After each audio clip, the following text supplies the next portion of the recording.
नमस्कार दोस्तों, welcome back to my channel शोमास लाइफस्टाइल एंड ब्लॉग्स। उम्मीद करती हूँ आप सब अच्छे होंगे। देखते ही देखते एक ही महीने में सारे के सारे फेस्टिवल खत्म हो गया है और फेस्टिवल खत्म होने के बाद हमारा पहला काम होता है फेस्टिवल के टाइम पे निकाले हुए सारे एक्स्ट्रा डेकोरेटिव आइटम्स को अच्छे से ऑर्गेनाइज एंड स्टोर करके रखना, ताकि ये सारे प्रोडक्ट्स खराब ना हो और नेक्स्ट फेस्टिवल में भी हम इन्हें यूज कर सके।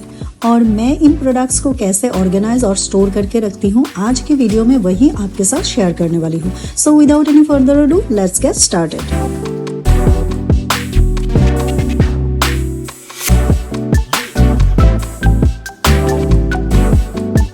फर्स्ट स्टेप में मैंने सारे डेकोरेटिव आइटम्स को रिमूव किया जो मैंने फेस्टिवल के लिए निकाले थे। फेस्टिवल शुरू होने से पहले हम पूरे घर को क्लीन एंड ऑर्गेनाइज करते हैं ताकि फेस्टिवल के चलते हम घर को अच्छे से डेकोरेट कर सके। और इसी डेकोरेशन पर्पस में बहुत सारे एक्स्ट्रा सामान भी निकाल लेते हैं, क्योंकि एक के बाद एक फेस्टिवल चलता रहता है, जल्दी जल्दी में घर फिर से अनऑर्गेनाइज भी हो जाता है और इसीलिए फेस्टिवल के बाद भी घर को क्लीन एंड ऑर्गेनाइज करना ज़रूरी हो जाता है, ताकि ये सारे सामान हम अगले साल फिर से फेस्टिवल के टाइम पे यूज कर सके।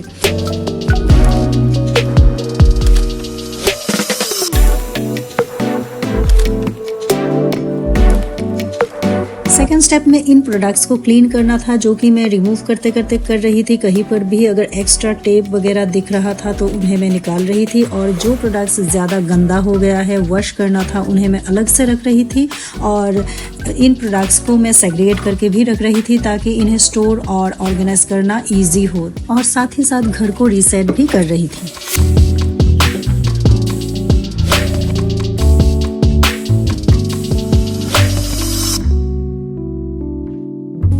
सारे फ्लावर गार्लन्स, लाइट्स, दिया, सोफा काउच, ये सब मैंने रिमूव करके सेग्रीगेट करके रख लिया है। कुशन कवर को मैंने चेंज नहीं किया क्योंकि ये काफ़ी पुराना हो चुका है, तो इसलिए सोचा कि इसे रेगुलर यूज़ कर लेते हैं।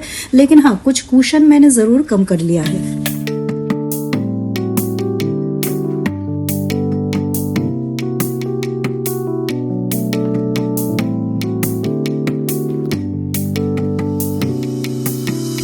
तो बस इस तरह से मैंने अपने सारे प्रोडक्ट्स को रिमूव करते करते अपने लिविंग रूम को भी रीसेट कर लिया है। और अब बारी आती है इन प्रोडक्ट्स को कैसे स्टोर करके रखना है। तो सबसे पहले मैंने अपने जितने भी फ्लावर गार्लन्स थे और आर्टिफिशियल फ्लावर्स थे, इनको साइड में रख लिया है और अभी पहले इन्हें स्टोर करके रखूंगी। और फ्लावर गार्लन्स को स्टोर करने का जो तरीका है, मैं एक एक फ्लावर गार्लन्स लेती हूँ और इन्हें रोल करके रखती हूँ। इसके बाद इन्हें स्टोर कर लेती हूँ। रोल करने से ये स्पेस कम लेता है और सेफ भी रहता है। इससे हम आगे चल के कई सालों तक यूज कर पाते हैं। तो इसी तरह से मैं रखती हूँ।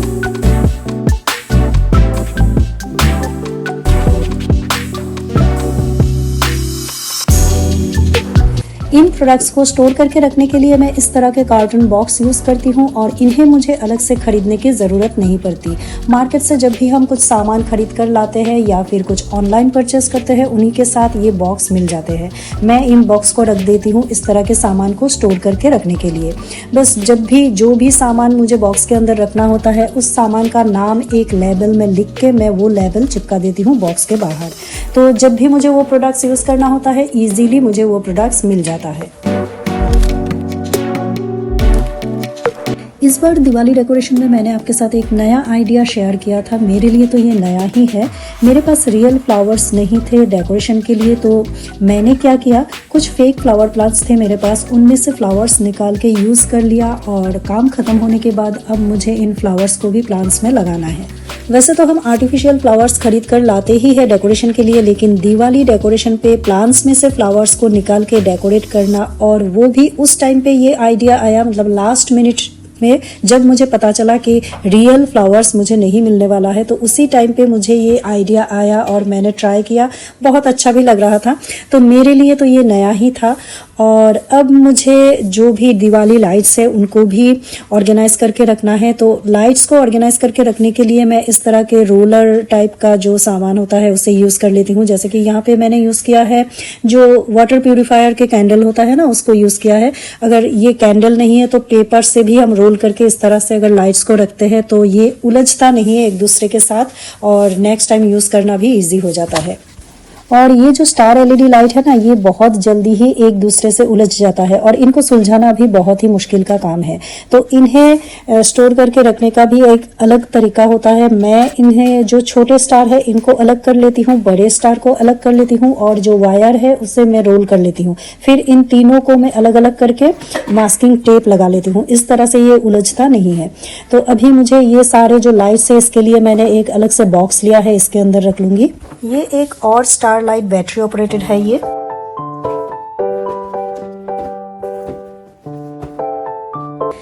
येलो कलर का ब्लाउज पीस जिसे मैंने एज ए रनर यूज किया था, मैं इस बैग के अंदर रख रही हूँ और इस बैग के अंदर मेरे सारे ब्लाउज पीसेस हैं जिनको मैंने बनवाया नहीं है।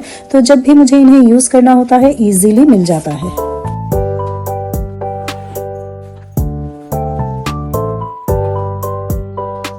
तो इस तरह से मैंने एक बॉक्स के अंदर जितने भी मेरे आर्टिफिशियल प्लांट्स थे जो मैं यूज़ नहीं कर रही हूँ उस वक्त, उसे रखा है। फिर ये है प्लांट क्लाइंबिंग क्लिप, इसको मैंने इस बॉक्स के अंदर रखा है। फिर 2 टी लाइट होल्डर, तो इसे मैं नहीं रख रही हूँ क्योंकि ये दोनों टी लाइट होल्डर ना मैं पूजा रूम में यूज़ करती हूँ, तो वहीं पर रख दूँगी। और फिर ये बुद्धा का जो स्टैचू है इसे मैंने एक बबल रैपर से रैप करके रखा है ताकि ये सही सलामत रहे। तो इस तरह से मैंने सारे सामान ऑर्गेनाइज कर लिया है।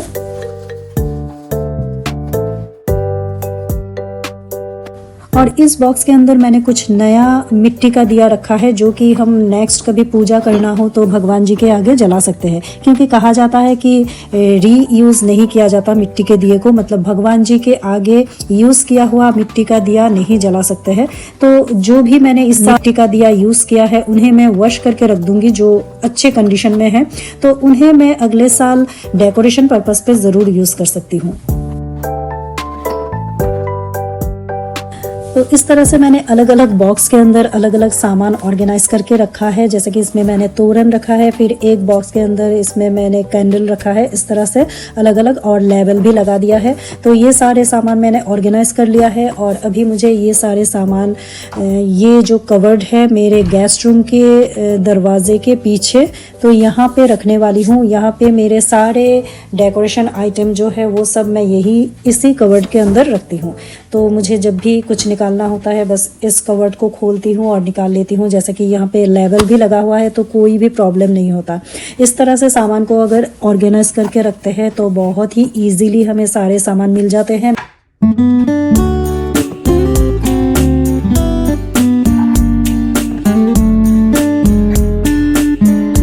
सारे डेकोरेटिव आइटम को मैंने इस कवर्ड के अंदर ऐसे ऑर्गेनाइज करके रखा है। और इस कवर्ड में जो ये 2 जो ड्रायर है, इन ड्रायर्स के अंदर भी मैंने एक ड्रायर में कुछ मास्किंग टेप रखा है और कुछ कैंडल भी रखा है। और इस साइड के जो ड्रायर है इसमें भी मैंने कुछ टी लाइट होल्डर वगैरह ये सब रखा है।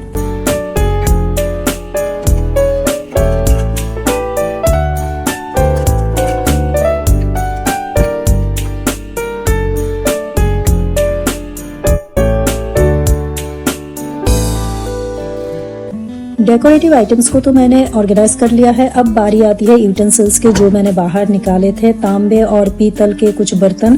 तो इन्हें क्लीन करने के लिए मैं यूज़ करती हूँ इस तरह के जो टैमरिंड के पेस्ट आते हैं उसे। तो ये पेस्ट मैं पहले बर्तन में लगा लेती हूँ हाथों से और उसके बाद लिक्विड सोप से वॉश करके फिर एक सूखे टॉवल से ड्राई कर लेती हूँ बर्तनों को, और अच्छे से क्लीन भी हो जाता है, ईजीली क्लीन हो जाता है। और फिर मैं रख देती हूँ। तो ये सारे बर्तन क्लीन करने के लिए मार्केट में पाउडर भी मिल जाते हैं, लेकिन वो पाउडर से ना मुझे थोड़ा सा स्किन प्रॉब्लम होता है। और अगर हम ग्लोव्स पहन के इन्हें क्लीन करें तो वो मुझे थोड़ा सा कंफर्टेबल नहीं लगता है, इसलिए मैं इसी से क्लीन करती हूँ और बहुत अच्छे से क्लीन भी हो जाता है। तो बर्तनों को क्लीन करने के बाद जो भी मिट्टी के दिए थे जो अच्छे कंडीशन में थे उन्हें भी मैंने इस तरह से लिक्विड सोप से वॉश कर लिया है और फिर ड्राई करके रख दिया है अगले साल डेकोरेशन पर्पस पे रीयूज़ करने के लिए। तो जो अच्छी कंडीशन में रहेंगे उन्हें मैं रीयूज़ करूँगी। और फिर मैंने जो भी बर्तन निकाले थे उसको भी मैंने ऑर्गेनाइज करके रखा था। तो यही था मेरा आज का वीडियो। उम्मीद करती हूँ कि इस वीडियो से आपको हेल्प तो ज़रूर मिला होगा। अगर ये वीडियो आपके लिए हेल्पफुल रहा है तो एक लाइक, कमेंट एंड शेयर ज़रूर कीजिएगा फैमिली और फ्रेंड्स के साथ। मेरे चैनल पे नए हैं तो सब्सक्राइब करके साइड में जो बेल बटन है उसको भी प्रेस कर दीजिएगा ताकि मेरे नए वीडियो की अपडेट सबको मिलती रहे। मिलते हैं फिर अगले वीडियो में, तब तक के लिए bye bye and take care.